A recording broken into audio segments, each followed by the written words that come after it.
But now let's get back into the interview. As everyone knows, this is Network Radio Bernie G. We're interviewing students of educational rights.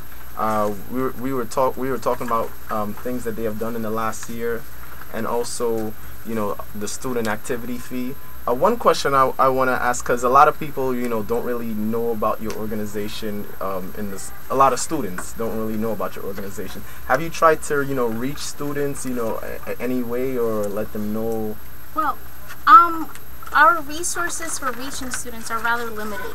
We sometimes have trouble getting our flyers stamped to be posted, and we're not able to send email blasts. I don't know if you guys are aware, but you are able to receive blasts from USG, and we've tried to do this, but our emails have been rejected over and over again. And you guys are trying to send email blasts regarding what exactly? For many issues. I guess 3 major ones, which is letting people know about how to oppose all the major budget cuts that New York State is imposing on students, especially for higher education. Number 2 is for recruitment, to encourage students to get involved in Students for Educational Rights. And recently we've been trying to put out some information that's countering the student activity fee, to let people know all the information, the whole story. And we've been denied by administrators as well as USG by putting out the information, which I believe to be a lack of integrity. But that's me. And one thing is that I asked Henry personally if he was doing this through USG, and he said no. As a student, you can do this too. You can start your own petition. I think the student activity fee should be raised because I want better services, so I started this petition. This being the case, he shouldn't be using USG resources to send out his agenda via email, right, telling the points of why the student activity fee should be raised. Since he has access to these resources, he's taken advantage of this. And when we try to send our points of view so that the students have the whole picture, our emails have been rejected. Okay. I could understand USG rejecting your emails because they are opposing your view and maybe do not want your, even though that's, I guess, against the rule. But they're supposed to be they're supposed to be representing us. You know, that's what they're elected for. That's what they're charged with doing. They're undergraduate student government. They're not. If they were a student organization, I would understand. Yeah, sure. We have differing, opinions on a specific issue, and so yeah, of course they shouldn't. They wouldn't. I wouldn't argue that they should.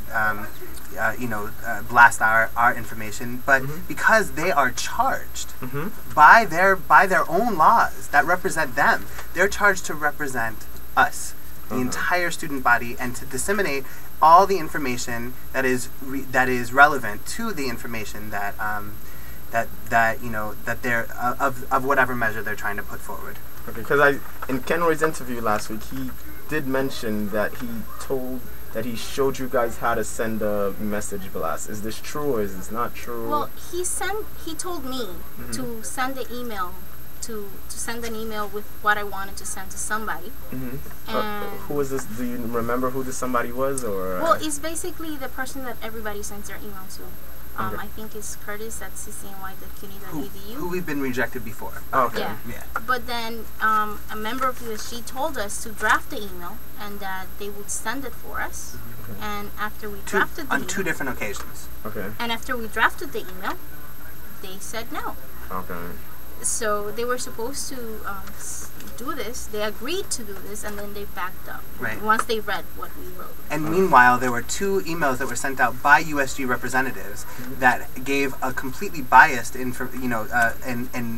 misinformed the students. To encourage them to sign the petition and to vote for the student activity fee that had no information to the contrary. And that's not their job isn't to be an advertising agency. Their job isn't to to coerce people. Their job is to represent the student voice. And all I want is for students to have the ability to make an informed decision. That's all I want. And if you only have one side and this is what they have now, they're gonna make a decision based on half the facts, and not even facts, because some of the things they wrote in their email really don't make sense. Right. and are not representative of the Have you student guys tried to go higher above USG regarding the email blast, like Student Life or even the CCNY itself? In this instance, we haven't. But because we would like to take other, we see it more important to take other venues first, because in the past when we have had blasts, I've had one blast or email broadcast that was approved, but the only way that it was approved was to take out some of the information. So now I'm going to school newspapers, and actually one thing that we're considering is going outside the school and publishing the fact that CCNY is so untransparent, and include the issue with the student activity fee to outside sources such as the small AM newspapers, and to as big as email the op-ed of the New York Times. And we will try to get the email out and use the venue of the CCNY email broadcast.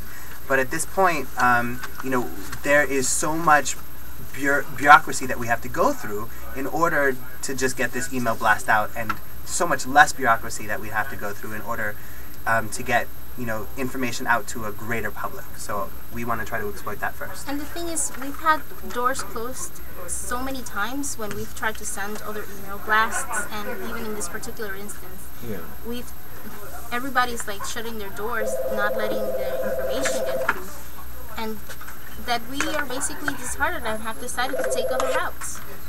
Hello?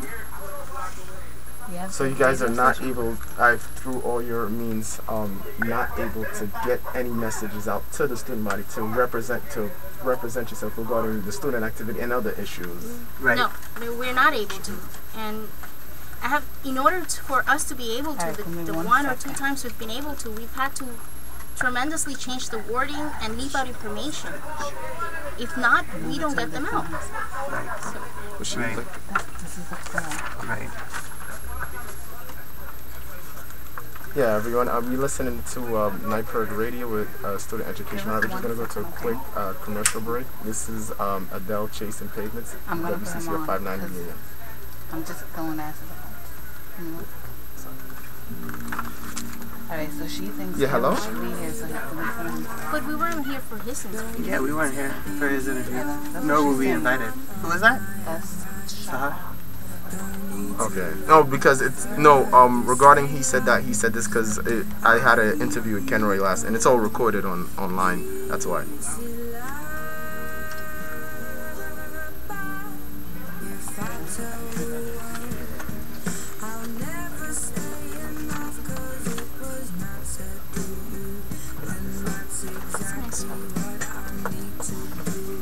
so crazy that a white girl has this voice. Would you like to come on in and talk about some of these issues regarding the issues since you're the vice president? Or?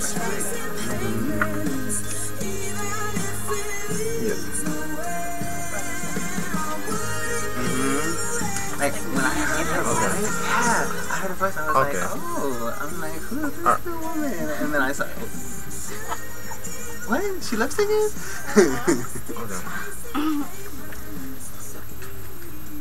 Okay. Can I put you on here regarding the and to discuss the emails, or?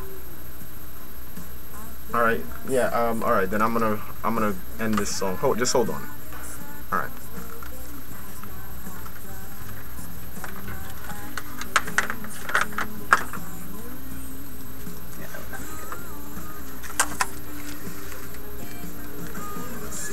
It's about to get juicy. It's a card.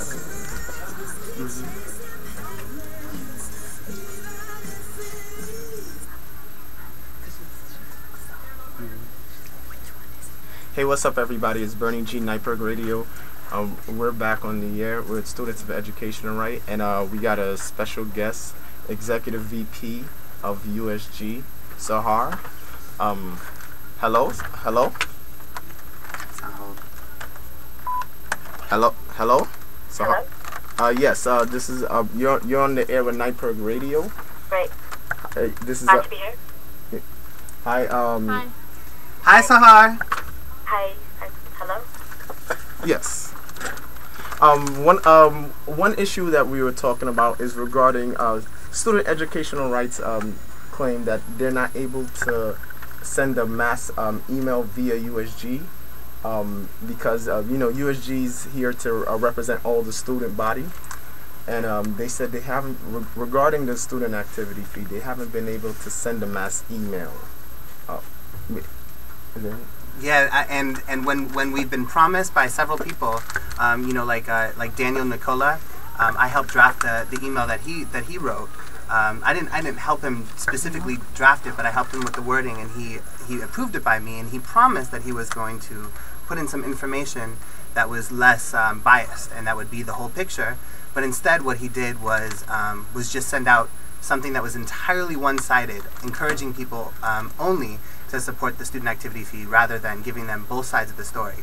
So I've been lied to twice.